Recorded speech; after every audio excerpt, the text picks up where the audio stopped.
بسم الله الرحمن الرحيم. إلى هذه رسالة مني أنا الشيخ ياسر الديري أحد شيوخ العراق إلى كل الشعب السعودي بدون استثناء.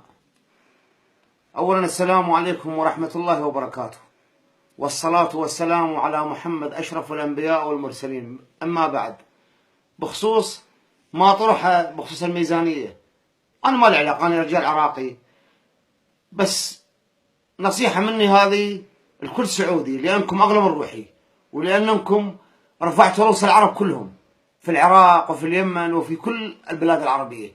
أنتم وقفتم وقفة ظلم وأسود ضد إيران وضد أذناب إيران. فأقول لكم شيء واحد، يعني ميزانيتكم الحقيقية في السعودية هي حبكم الخادم الحرمين الشريفين الملك سلمان بن عبد العزيز ملك الحزم صاحب المواقف المشرفة. وميزانيتكم الحقيقية الشامخة هو حبكم لحكومتكم، للملك سلمان ولسمو الأمير محمد بن نايف ولسمو الأمير محمد بن سلمان الحكيم الذي أبهر العالم.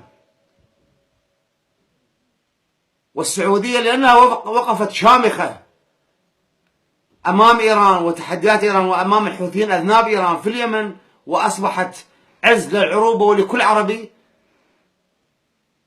بعض الإعلام المشوه الحاقد يحاول أن يدس لتفريق بين السعوديين وبين حبهم لقادتهم. أنا عراقي مهجر من العراق بسبب إيران وبسبب داعش المجرمة، لأن إيران وداعش وجهان لعملة واحدة. منذ سنة و4 أشهر ونحن نعيش في تركيا مهجرين، في حسرة، في قهر، تحت البرد، نحن وأطفالنا وعوائلنا.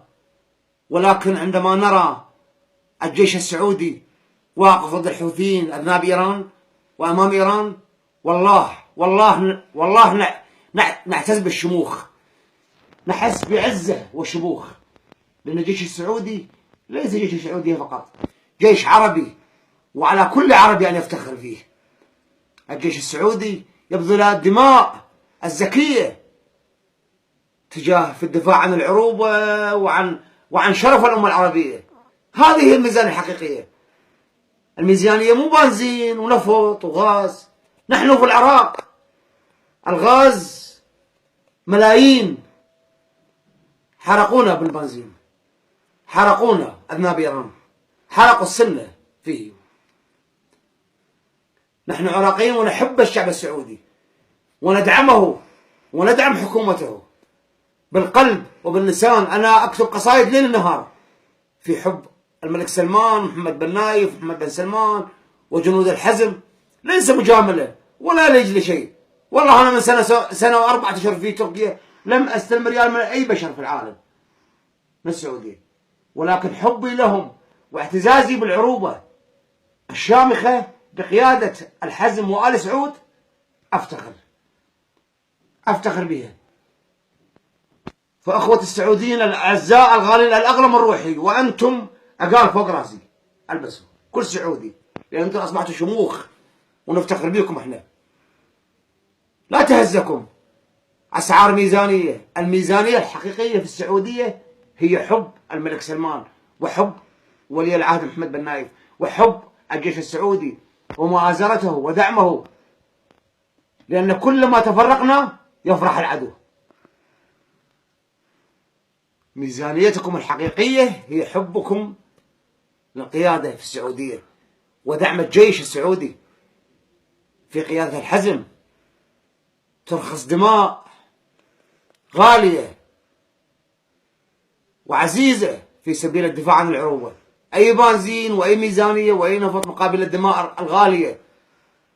ناس تترك الأهل والأحبة والأطفال في الدفاع عن العروبة. أي ميزانية. فهذه نصيحة مني لكم، لأني أحبكم، والله أحبكم في الله، والله أحبكم في الله، أقسم لا إله إلا الله أحبكم في الله. وهذه نصيحة مني لكل سعودي. افرحوا، أنتم شامخون. أي ميزانية.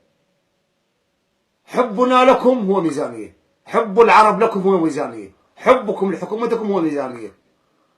وأتمنى من كل سعودي يشاهد هذا المقطع من الفيديو أن يشاركه على صفحته. والسلام عليكم ورحمة الله وبركاته.